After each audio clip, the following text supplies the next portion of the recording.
Good afternoon, and thank you so much for having me today. I want to start by saying organizational change is not easy or quick, but the rewards are worth the time. Throughout this presentation, you will notice a theme. Happy employees equal great outcomes. The same idea as happy wife, happy life. As the company is today, there will be many structural changes to take place. So let's begin. The first thing I want to stress is how important employee job satisfaction is. Happy employees equal more productive employees. Research has shown there is a strong correlation between job satisfaction and increase in job performance. Employees are the face of the company. If the employees are happy, the customers will sense that. They will also be happier and more inclined to return to the positive atmosphere. The more satisfied the employees are, the lower the turnover rate will be. What most organizations fail to realize is job satisfaction affects the bottom line. Continuing on, you will see what can be done to improve employee job satisfaction. We need to create a strong culture. In a strong culture, the organization's core values are both widely shared and intensely held. These values need to be stable and consistent. These should be black and white with no gray areas. Employees will know what is expected of them, and it will shape their behavior. As more members are committed and agree with the organization's culture, the lower the turnover rate will be, and the higher the job satisfaction, because the employees have respect for and share a common culture with the organization. I like this quote. Culture is a social glue that helps hold the organization together by providing standards for what employees should and should not do. Diversity is essential within an organization. Different cultural backgrounds and diversity bring different perspectives, opinions, ideas, and different ways of thinking.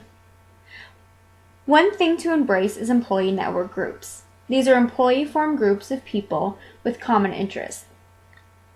Employee network groups help create a positive culture. 90% of Fortune 500 companies have ENGs in place.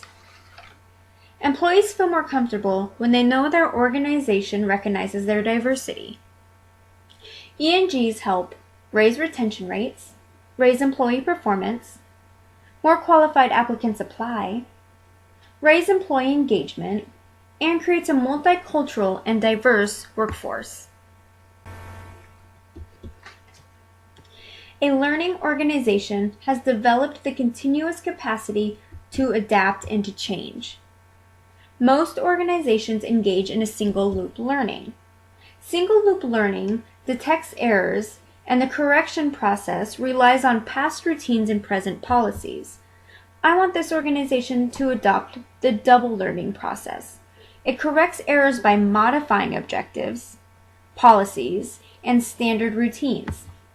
This provides opportunities for extremely different solutions to the problems and dramatically jumps into making improvements. I want to get away from functional departments and create a cross-functional team. Cross-functional teams are an effective means of allowing people from diverse areas within or even between organizations to exchange information, develop new ideas, solve problems, and coordinate on complex projects. In creating these teams, it is important that the members are knowledgeable, skilled, and have the abilities required. There needs to be different personalities in the team, but it is also important to remember one negative person can bring down the entire team. Allocation of roles is important. It is necessary to make sure all of the roles are filled and everyone knows their place. It is essential to have a diverse workforce. This offers different perspectives, ideas, solutions, and opinions. Finally, the size of the team matters. If they are too big, there is confusion and loss of communication. Key is to keep a small group. We need to decentralize decision making. It is time to let the lower level managers, who are closest to all the action, start making the decisions. The centralized decision-making has been holding this company back.